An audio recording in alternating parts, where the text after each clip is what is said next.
인사 나누겠습니다. 주님의 이름으로 사랑합니다. 축복합니다. 잘 나오셨습니다.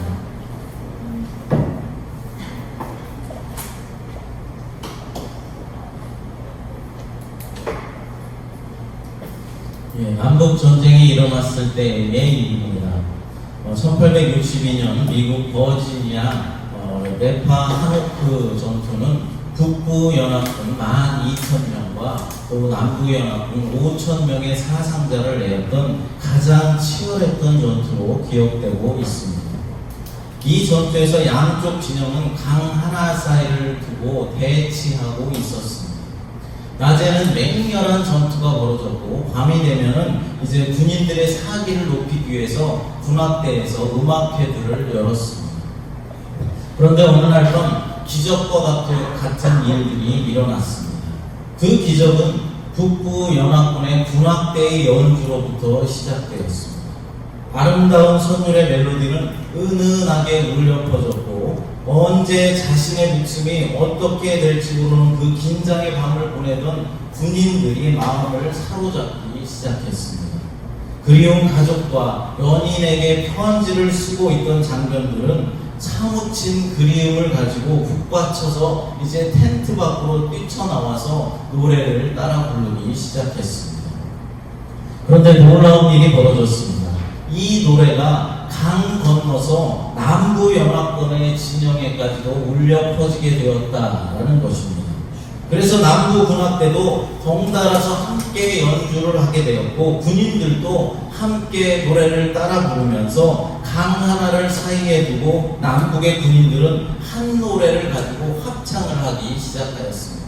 얼마 이제 시간이 지난 후에 상대방이 적이라는 사실도 잠깐 잊어버리고 서로 강에서 하나가 되어서 그들은 강가로 뛰쳐나와서 환호성을 지르고 노래를 부르며 모자를 하늘 높이 던지면서 환호성을 지르며 함께 하나가 되었다라는 것입니다.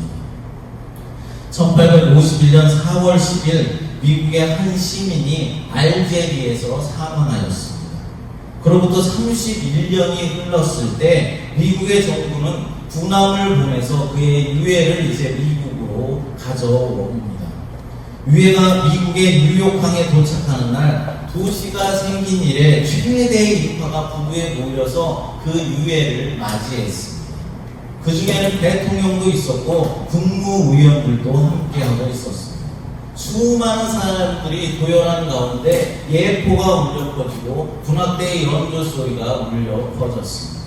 놀라운 사실은 이 사람은 위대한 어떤 정치가가 아니라는 것입니다. 인기 있는 배우도 아니었고 위대한 과학자도 위대한 군인도 아니었습니다. 그냥 평범한 일반 시민이었다는 것입니다. 그러나 그의 유해는 전 미국인의 관심을 받으면서 미국으로 돌아왔습니다. 많은 사람들이 그를 맞이했던 이유는 그가 작사했던 단 하나의 노래 때문이었습니다. 그 노래의 가사는 미국인들로 하여금 이 세상에서 가장 중요하고 가장 소중한 가치를 지니고 있는 것이 무엇인가 라는 사실을 일깨워 주는 것이었습니다. 그 노래는 이렇게 시작합니다. 즐거운 곳에서는 나로라 하여도 내 쉴 곳은 작은 집 내 집뿐이니 내 나라 내 기쁨 길이 쉴 곳도 꽃 피고 세우는 집 내 집뿐이니 이 노래 제목은 그 유명한 홈 스위트 홈이라는 노래입니다. 이 노래를 만든 사람은 존 H. 페인이라는 사람이 이 노래를 만들었습니다. 그의 유해가 미국에 입항했을 때 많은 사람들의 축복 가운데 그의 유해를 맞이하게 되었다는 것입니다. 그리고 남북전쟁 당시에 서로의 적대감을 무너뜨리면서 남북의 군사들이 함께 어우러져서 합창했던 그 노래가 바로 이 노래라는 것입니다. 사랑하는 여러분, 여러분들은 이 이야기를 통해서 무엇을 느끼셨습니까? 저는 이 이야기를 듣고 우리 사람들이 진정으로 갈망하고 있는 것이 무엇인가 라는 것을 한번 생각해 보았습니다.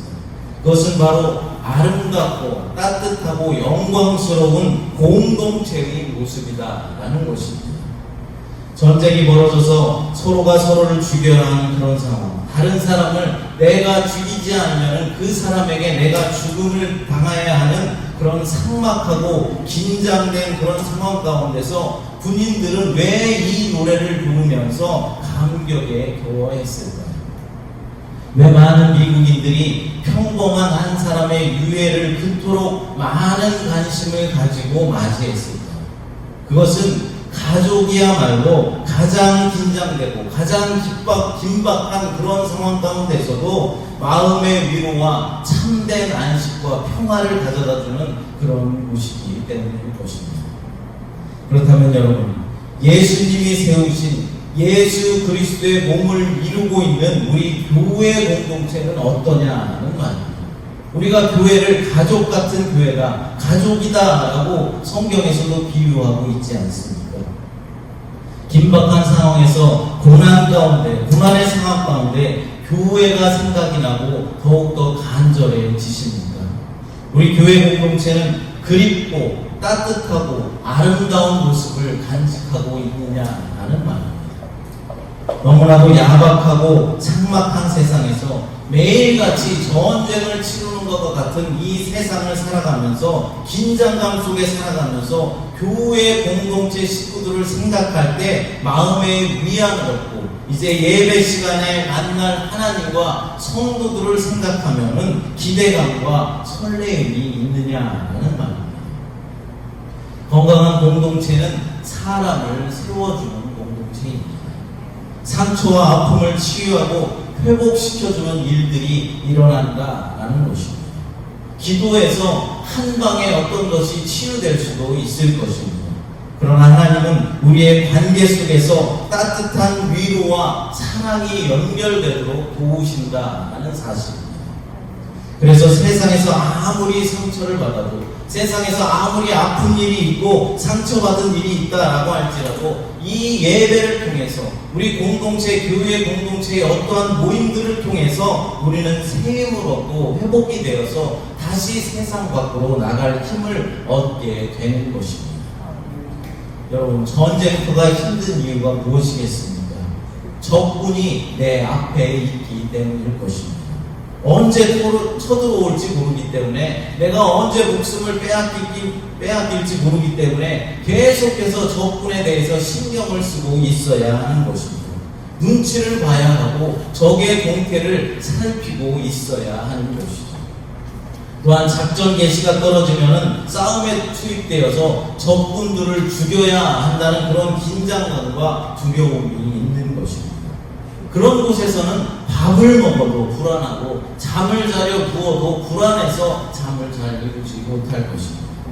전쟁터에서 최고급 음식을 아무리 먹는다 할지라도, 최고급 침대에서 잠을 잔다 할지라도 잠이 잘 오지 않고 불안하다라는 것입니다.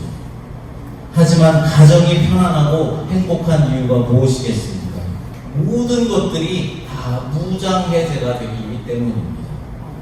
팬티 한 장만 입고 뒹굴뒹굴거리고 있어도 그렇게 편안할 수가 없는 것입니다. 누른밥에 김치 한 자락만 얹어서 먹는다 할지라도 너무나 맛있다라는 것이죠. 가면을 벗어놓고 자신의 모든 것을 다 오픈해도 되는 것이 가족이라는 것입니다. 제가 교회에서는 이렇게 양복을 입고 근엄하게 보이려고 노력을 하고 있지만은 집에 돌아가면은 그냥 평범한 한 가정의 아빠의 모습으로 돌아갑니다. 그래서 편안한 것입니다. 집이 궁전 같다라고 할지라도 함께 사는 사람의 눈치를 봐야 하고 서로가 서로에게 상처를 주고받는 그런 적대적인 관계를 형성하고 있다면 최고급 음식을 먹고 최고급 집에 산다라고 할지라도 늘 불안하고 불행하다. 있다는 것입니다. 교회는 사실 계속해서 이 가면을 벗어야 하는 곳입니다. 가면을 벗어야 진정한 자유가 찾아올 수 있는 것입니다. 위선의 가면을 벗고, 교만의 가면을 벗고, 죄의 가면을 벗고, 욕심의 가면을 벗고 무장해제가 되어야 진정한 자유를 맛볼 수 있고 진정한 교제를 통해서 서로가 위로와 힘을 얻게 된다는 것입니다. 하지만 여러분, 오늘날 교회의 모습은 어떻습니까? 2중 3중으로 가면을 쓰고 있습니다. 마치 가면 무도회를 하고 있는 것과 같다는 것입니다. 진정한 서로의 모습을 바라볼 수가 없는 곳이 교회가 되어버렸습니다. 그러니까 교제도 상당히 피상적일 수밖에 없습니다. 상대방에 대해서 내가 잘 알지도 못하고 그 사람이 어떤지 모르기 때문에 우리가 교제를 나눈다라고 할지라도 그냥 피상적인 그런 이야기만 나눌 수밖에 없다는 것입니다. 이러한 상황 속에서는 치유와 회복이 일어날 수가 없는 것입니다. 그럼 왜 우리가 교회에서 가면을 벗지 못하는 것일까요? 만약 가면을 벗게 된다면 그 순간 여기저기서부터 말의 공격이 시작되기 때문입니다. 우리 인간의 말은 아주 놀라운 이중성을 가지고 있습니다. 한마디 말로 천냥빚의 빚을 갚을 수 있지만은 한마디 잘못된 말로 인하여서 완전히 신뢰를 잃어버릴 수도 있는 것입니다. 한마디 말로 사람을 살릴 수도 있고 한마디 말로 사람을 죽일 수도 있다는 것입니다. 별것 아닌 것 같지만 이 말이라는 것은 엄청난 위력이 있고 파급 효과가 굉장히 큰 것입니다. 야고보서 본문 3장 5절부터 8절을 천천히 읽어보겠습니다. 이와 같이 혀도 작은 지체로 돼 큰 것을 자랑하노라. 보라, 얼마나 작은 불이 얼마나 많은 나무를 태우는가. 혀는 곧 불이요 우리의 세계라. 혀는 우리 지체 중에서 온 몸을 더럽히고 삶의 수레바퀴를 불사르나니 그 사르는 것이 지옥불에서 나느니라. 여러 종류의 짐승과 새와 벌레와 바다의 생물은 다 사람이 길들일 수 있고 길들여 왔거니와 혀는 능히 길들일 사람이 없나니 쉬지 아니한 악이요 죽이는 독이 가득한 것이다. 아멘. 저는 대한민국 충남 홍성이라는 아주 작은 시골 마을에서 자랐습니다. 제가 초등학교 저학년 때 있었던 일인 것 같습니다. 우리 집은 그때까지만 해도 아궁이에 불을 떼서 밥을 해먹고 난방을 했던 그런 아주 시골집이었습니다. 여러분들도 아궁이에 불을 다 떼보셨죠? 불을 떼서 밥을 해먹으셨죠? 젊은 분들 빼고는, 여기 젊은 분들 빼고는 다 아궁이에 불을 떼보셨을 줄 압니다. 그런데 하루는 우리 엄마 아빠가 다 볼일을 보러 나가시고 형과 저 그리고 막내 누나 이렇게 셋만 집에 남아있던 날이 있었습니다. 저는 사실 누나가 4분이나 있는데 그때 3분은 아마 출가하셨던 것 같아요. 그래서 형 그리고 막내 누나 저 이렇게만 있었던 것 같습니다. 우리 남매들은 이제 방을 따뜻하게 한답시고 이제 아궁이에 장작을 놓고 솔잎으로 불을 지펴서 이제 불을 떼기 시작했습니다. 그런데 저희가 잠깐 한눈을 판 사이에 순식간에 갑자기 불길이 땔감을 저장해 놓은 그 나무 창고에 옮겨 붙은 것입니다. 아버지가 이제 불을 지피기 쉽게 하기 위해서 산에 가서 솔잎들을 정말로 엄청나게 많이 이제 걷어다가 창고에 넣어 두셨는데 그 솔잎에 순식간에 불이 붙은 것입니다. 시뻘건 불길이 나무 창고를 태우는 모습을 바라보니 이러다가 정말 우리 집이 다 타버리겠구나 라고 생각하여서 겁이 덜컥 났습니다. 저희 삼남매는 양동이, 대야, 바가지 이런 것들을 다 이용해서 사력을 다해서 그 불을 껐습니다. 생각보다 불길이 강하지 않았던지 아니면 하나님께서 우리를 지켜주시고 도와주셨는지 어려움은 있었지만 다행스럽게도 불길을 잡을 수 있었고 우리 집도 무사할 수 있었습니다. 하지만 저희 머릿속에 집을 삼킬 것 같은 그 시뻘건 불이 각인되어서 불이라는 것이 얼마나 무섭다라는 사실을 그때서야 알게 되었습니다. 요즘도 여러분 본토에 가면 이제 메인랜드에 가면은 종종 산불이 크게 일어나는 것을 볼 수 있습니다. 그런데 미국의 산맥들은 너무나 거대하고 너무나 커서 최첨단 장비를 동원하고 그리고 헬리콥터를 많이 이용해서 살수를 하고 불을 진화한다 할지라도 잘 잡히지 않아서 몇 달 동안 산불이 계속되는 그런 경우도 있다는 것입니다. 전문가들의 말에 의하면은 강풍이 불어올 때는 시속 100km의 속도로 이 불길들이 산을 태우고 지나간다라고 합니다. 이 산불이라는 것이 얼마나 무섭다라는 것을 알 수 있는 것입니다. 그런데 그 산불은 작은 담배꽁초로부터 시작된 경우가 많다는 것을 알 수 있습니다. 그러니까 어떤 한 사람의 부주의 때문에 그 대형 산불이 발생하고 그런 희생들이 나게 된다는 것입니다. 이런 어처구니 없는 일들이 교회 공동체에서도 일어날 수 있다는 것입니다. 그래서 야고보 사도는 이렇게 말씀하고 있는 것입니다. 작은 불이 많은 나무들을 태울 수 있는 것과 마찬가지로 혀가 온몸을 더럽히고 우리의 온 삶을 불살이기 때문에 아주 조심을 해야 한다라고 강조하고 있는 것입니다. 여러분, 호랑이는 훈련을 통하여서 길들일 수가 있습니다. 여러분, 호랑이가 서커스 하는 것을 다 보셨을 것입니다. 또한 반복되는 훈련을 통해서 어떤 동물이라도 다 길들일 수가 있는데 이 사람의 혀라는 놈은 누구도 길들일 수가 없다는 것입니다. 심지어 야고보 사도는 혀는 쉬지 아니하는 악이며 죽이는 독이 가득하다라고 심각하게 이야기하였습니다.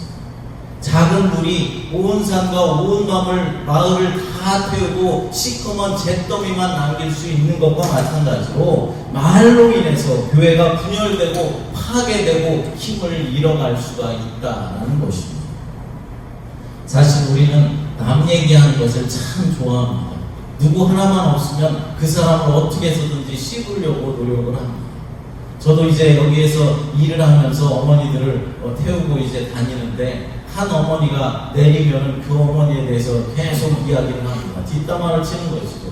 그 이야기했던 어머니가 내리면 또 다른 사람들끼리 또 뒷담화를 쳐요. 그러니까 어떤 모임에서 빠지면 안 됩니다. 자기 얘기를 계속 하는 거예요. 먹기만 하면 뒷담화를 치는 거예요. 네, 그래서 남 얘기를 하는 것을 이렇게 좋아한다는 것이죠. 그런데 문제는 정확한 사실과 정확한 정보를 가지고 남 얘기를 하는 것이 아니라 자신의 추측과 상상력 그리고 자신의 감정까지 더하여서 그 다른 사람의 이야기를 하고 또 그 들은 말을 추가해서 또 다른 사람에게 전한다라는 것이 문제입니다. 그래서 결국 말이 돌고 돌면은 엄청나게 부풀려질 수밖에 없는 것입니다. 그 과정을 통해서 남 이야기를 들었던 사람은 그 사람에 대한 그릇된 선입견과 편견을 가질 수밖에 없는 것입니다. 내가 어떤 사람에 대해서 편견을 가지고 있으면 어떻습니까? 그 사람의 이름만 들어도 과민 반응을 보이게 되는 것입니다. 어떤 잘못된 선입견을 가지고 있으면 그 사람을 내가 직접 경험해 보지 않았어도 그 사람에 대한 이제 선입견과 과민 반응이 나타날 수 있다는 것입니다. 내가 직접 경험하지도 않고 보지도 않았는데 선입견이 생기면 이렇게 쉽게 지워버리기가 어렵다라는 말입니다. 이런 것들이 쌓이고 쌓이면 서로 불신하게 되고 인간 간의 관계의 장벽이 생겨서 교제와 나눔이 어렵게 되는 것입니다. 그래서 우리는 어떻게 합니까? 끼리끼리만 모이게 됩니다. 늘 모이는 사람끼리만 모이고 내 입맛에 맞는 사람들과만 교제를 하는 것이 우리의 상황입니다. 그러나 여러분, 말에는 이렇게 부정적인 기능만이 있는 것은 아닙니다. 당연히 그 반대의 모습도 가지고 있습니다. 우리는 말을 통해서 지식을 전달하고 그리고 이 말을 통해서 진리의 말씀을 선포할 수 있고 공유할 수도 있습니다. 내 생각을 다른 사람에게 이 말을 통해서 전달할 수 있어서 그것을 통해서 언어 수단을 통해서 우리가 서로 연결이 되는 것입니다. 말로 인해서 공동체가 깨지고 분열되고 파괴될 수도 있지만은 그 반대로 이 말을 통하여서 공동체가 세워지고 힘을 얻고 성장하고 부흥할 수도 있다는 사실입니다. 진리의 말씀이 선포되고 그 말씀을 함께 우리가 묵상하면서 우리가 하나님의 위로와 사랑을 나누고 이제 세상에 나가서는 정직하게 진리만 외치면서 살아갈 수 있다면 우리는 건강한 공동체를 세워나갈 수 있는 것입니다. 여러분, 한 눈물에서 쓴물과 단물이 동시에 나올 수는 없는 겁니다. 마찬가지로 우리의 한 입에서 하나님을 찬양하고 하나님을 높이고 하나님의 말씀을 전달하던 그 입에서 하나님의 형상대로 지음받은 다른 사람을 저주하는 것은 모순이며 불가능하다라는 것입니다. 내가 욕하고 있고 내가 상처 주고 있는 상대방이 하나님의 형상으로 지음받은 사람이다라는 이 사실을 우리가 안다면 어떻게 하나님을 찬양하던 입술로 하나님을 높이던 입을 가지고 동일하게 상대방을 저주할 수 있다는 말입니까? 시편 133편에 보면 아주 유명한 시가 나옵니다. 저는 이 말씀을 통해서 구체적으로 우리 새마음교회가 아름답게 세워져 나갈 수 있다는 사실을 믿습니다. 시편 133편 같이 한번 읽어보겠습니다. 보라, 형제가 연합하여 공고함이 어찌 그리 선하고 아름다우고 머리에 있는 보배로운 기름이 수염 곧 아론의 수염에 흘러서 그의 옷깃까지 내린 같고 헐몬의 이슬이 시온의 산들에 내린 같도다. 거기서 여호와께서 복을 명령하셨나니 곧 영생이로다. 아멘. 여기서 형제가 연합하여 공고한다라는 이 말은 동성애에 대한 그런 말이 아닙니다. 공동체, 그러니까 예수님의 몸인 교회 공동체를 나타내는 단어입니다. 형제가 연합하여 동거하는 것, 그러니까 함께 믿음의 공동체를 이루면서 살아가는 것, 이것이 얼마나 아름다운 것인가 라고 말하고 있는 것입니다. 이 아름다운 공동체의 모습은 머리에 있는 보배로운 기름이 수염, 곧 아론의 수염에 흘러서 그의 옷깃에 내림 같다 라고 표현하고 있습니다. 오늘 이 그림은 출애굽기 29장을 배경으로 하고 있습니다. 출애굽기 29장은 제사장의 임명식 때에 대한 말씀이 나오고 있는데, 관유를 이제 제사장 임명할 때 받을 그 제사장에게 관유를 붓고 제사장의 직분을 위임하는 모습들이 구체적으로 나와 있습니다. 성경에서 이 기름이라는 단어는 여러 가지 의미로 쓰이고 있는데, 우선은 하나님의 임재를 나타내고 또한 성령을 나타내기도 합니다. 피부를 부드럽게 하고 향기롭게 해주는 그것을 나타내기도 합니다. 그런데 여러 가지 이미지 가운데 특별히 이 시편 133편에서 강조되고 있는 기름의 의미는 바로 출애굽기 29장에 나타난 제사장 위임식의 표현에 상징하고 있다는 것입니다. 그러니까 우리가 서로를 대하고 서로를 바라볼 때 중요한 것은 우리는 기름 부음 받은 제사장들이다라는 사실입니다. 하나님의 임재가 함께하는 영광스러운 성도의 모습으로 서로를 바라보아야 한다는 말입니다. 신약에서는 믿음의 사람들을 왕 같은 제사장이다라고 말씀하고 있습니다. 우리는 기름 부음 받은 왕 같은 제사장들입니다. 여러분, 한 사람 한 사람 모두는 다 왕 같은 제사장들입니다. 그러므로 우리는 다른 성도들을 대할 때, 바라볼 때 기름 부음 받은 존재로 우리는 바라보고 대해야 한다는 것입니다.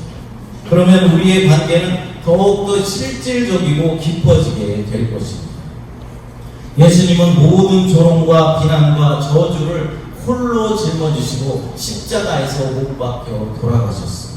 그렇기 때문에 우리를 하나님 앞에 기름 부음을 받은 그런 존재로 살려내신 것입니다. 영원한 생명을 주셨다라는 것이죠. 그러므로 우리는 서로를 축복하고 하나님의 사랑과 은혜를 나누는 존재로 서로가 서로를 대해야 하는 것입니다. 여러분, 그 다음에 나오는 표현은 이렇습니다. 시편 133편 3절입니다. 다시 읽어보겠습니다. 헐몬의 이슬이 시온의 산들에 내린 같도다. 이 헐몬산이라는 것은 이스라엘 북쪽에 있는 레바논 산맥에 속해 있고 높이는 2,700m 이상의 그런 산이라고 합니다. 이렇게 높은 산에서 내리는 이슬은 아침에 신선함과 비옥함을 느끼게 해주고 성장에 대한 확실한 기대를 갖게 해준다는 것입니다. 그러니까 예수님의 가족인 교회 공동체에서 필요한 것은 서로가 서로를 대할 때 기대감을 가지고 바라보아야 한다는 말입니다. 우리가 어린아이들을 볼 때 어떤 눈으로 바라봅니까? 기대감을 가지고 바라보지 않습니까? 저의 아이가 커서 어떤 사람으로 성장할 것인가, 이런 기대감이 있다는 것이죠. 그런 것처럼 교회 공동체에서 우리가 다른 사람을, 서로가 서로를 바라볼 때, 특별히 새 신자를 바라볼 때 우리는 기대감을 가지고 그 신자를 바라보아야 한다는 것입니다. 이 자매가, 이 형제가 이제 믿음이 자라서 하나님께 어떠한 도구로 쓰임받을 것인가, 그렇게 기대감을 가지고 바라보아야 한다는 말입니다. 우리 그리스도인들은 하나님 앞에 기름 부음 받은 자들입니다. 하나님의 형상대로 지음을 받았고 그 성도 때문에 예수 그리스도께서 십자가에 못 박혀 돌아가셨다는 사실입니다. 그러므로 하나님이 그 사람을 얼마나 사랑하는지 우리는 경탄의 눈으로 바라보아야 하는 것입니다. 우리는 각자 아주 독특한 그런 존재들입니다. 특별하게 아버지 하나님께 각자가 특별하게 사랑받는 그런 사람들이다라는 것입니다. 성령의 인도를 받는 자들. 그런데 우리가 어떻게 그 사람에 대해 단정을 내려서 평가할 수 있겠습니까? 그 기대감에 대한, 그 사람에 대한 기대감의 싹을 어떻게 잘라버릴 수 있으며 저주하는 말을 입에 담을 수가 있다는 말입니다. 우리는 율법의 준행자가 아닙니다. 심판의 자리에 있지 않다라는 사실입니다. 입법자와 준행자는 오직 여호와 하나님 한 분뿐이십니다. 하나님의 영역을 침범하지 마십시오. 심판은 하나님께서 하시는 것입니다. 저주도 하나님께서 하시는 것입니다. 정죄와 저주는 바로 하나님이 하시는 것입니다. 우리는 그저 서로를 불쌍히 여겨주고 존중해주고 서로를 섬겨주고 세워주고 축복해 주어야 하는 것입니다. 서로 간에 이런 진심과 기대감, 서로에 대한 배려가 풍성하게 넘칠 때 상한 감정과 우리의 상한 마음이 치유되고 갈등은 봉합되고 건강성이 회복되어서 우리 공동체는 영적인 기능을 수행할 수가 있게 되는 것입니다. 시편 기자는 바로 여기에 하나님의 복을 명령하였고 그것은 바로 영생이라는 것을 강조하고 있습니다. 영원한 하나님 나라의 은혜와 복을 우리 공동체를 통해서 함께 누려가야 한다는 말입니다. 사랑하는 여러분, 코로나 바이러스보다 더 무서운 전염병은 욕심을 다스리지 못한 자의 혀라는 사실을 기억하십시오. 그 혀에서 시작된 작은 불은 공동체를 파괴시킬 수 있는 대형 참사를 일으킬 수 있다는 사실입니다. 사랑하는 여러분, 우리의 혀가 말씀의 통제를 받을 수 있도록 기도하십시오. 진리의 말씀을 묵상하고 오랜 시간의 기도를 통하여서 우리가 거룩하여지고 정결해지며 비방하는 말이 아닌 서로가 진리의 음성을 담아낼 수 있도록 우리는 날마다 노력해야 하는 것입니다. 사람 앞에서 말을 앞세우기 전에 하나님 앞에서 침묵하는 지혜와 절제를 배우십시오. 사랑하는 여러분, 하나님은 우리가 뿌린 대로 입술의 열매를 거두실 것입니다. 여러분 모두가 화평을 심고 의를 거두는 하나님의 복된 사람들이 되시기를 간절히 바랍니다. 우리 새마음 공동체가 서로를 섬기고 서로를 사랑해주고 배려하면서 아름다운 공동체, 사랑의 공동체, 성장하고 부흥하는 그런 공동체가 되기를 간절히 소원하고 기대합니다.